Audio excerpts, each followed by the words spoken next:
Hello, Pewter people. Scott Reynolds here with another Pewter Pulse. I've got an injury update on Bucs wide receiver Chris Godwin and where things stand. You may not want to hear it though, but I'm going to tell you anyways. Godwin suffered what has been called a dislocated ankle back in week 7 against the Baltimore Ravens on Monday Night Football. And it turns out that was a very significant, serious injury, one that Godwin has yet to fully recover from yet. And that's the subject of today's Pewter Pulse video. I'll tell you where things stand with Godwin in a moment.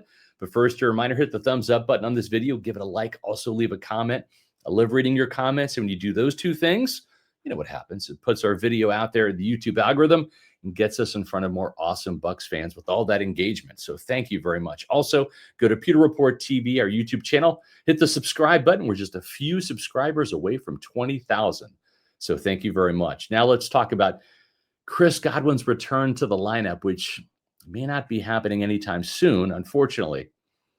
When Bucs wide receiver Chris Godwin was dragged down from behind, he had a dislocated ankle due to that hip drop tackle from Ravens linebacker Roquan Smith. I don't care what the NFL says. That's exactly what happened.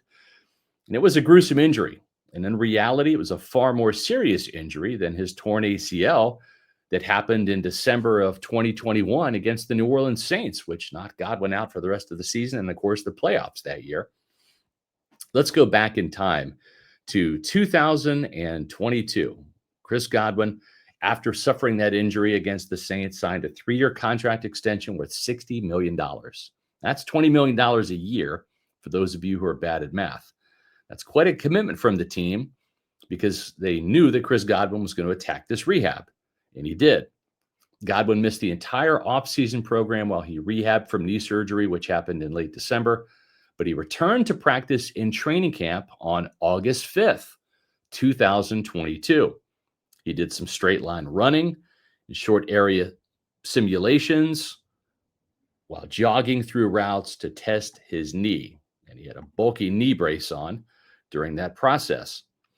The key is that Godwin returned to the practice field the first week of August. And there you see a picture from August 5th of 2022 where Godwin had that knee brace on. While he missed the preseason games, Godwin was on the field in Dallas for week 1, where he caught the first pass of the season for Tampa Bay. Now, here's the thing. The Bucs did not have Godwin on the PUP list back in training camp of 2022. This year, he is on the PUP list, and that's a sign that he's not likely going to participate in any training camp practices yet. He can be activated from that list at any time, so keep that in mind. But herein lies the problem.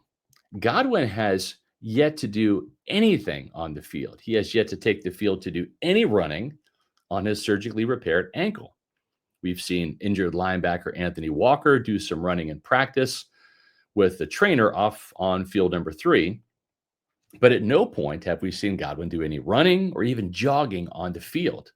Here he is signing some autographs for fans after practice, and all we've seen Godwin do is walk out on the field. All of the rehab work that Godwin has been doing has been indoors, where there is a submerged treadmill in the recovery pool. Folks, if Godwin doesn't take the field soon, and he hasn't done any straight line jogging or running, let alone cutting on that ankle yet, and if he doesn't do it by the first week of August, which is coming up soon, I don't see how there's any way he's going to be ready for week 1, which is September 7th against the Falcons in Atlanta. Now, the last time I saw a seriously dislocated ankle was at the end of the Bucs' 31-24 preseason win over the Texans at Raymond James Stadium on August 31st, 2007. That's when wide receiver Paris Warren caught the game-winning touchdown and suffered a dislocated ankle with torn ligaments on the play. There you see a photo from that game. It's never good when the ankle is going the wrong way. Now, Paris Warren had 4 touchdowns that preseason and just under 200 yards, which led the NFL. And he was going to make the roster, but he ended up on injured reserve as a result. He wasn't ready to go until training camp the next year, 11 months later, and Paris Warren wasn't the same player. Warren didn't make the team in 2008 as a result. So Godwin's dislocated ankle happened on October 21st, 2024. We are still 9 months out since that injury occurred, and Godwin just might need a full year to actually recover, or maybe 11 months, which would put his return in late September or early October. Now, I'm not a doctor, and I'm not getting any inside information from team sources who have told me nothing. And that honestly speaks for itself. That's kind of telling because I'm pretty dialed into the team. All we've heard is what you guys have heard, that the team is hopeful he can return by week 1. But as we know, hope is not a strategy. A dislocated ankle is sometimes a fractured ankle and usually comes with torn or stretched ligaments. Usually, fractured ankles require casting after surgery, whereas simple dislocations do not. Chris Godwin did have a cast on his ankle after surgery, so that tells me he could have suffered a broken ankle, which is more serious.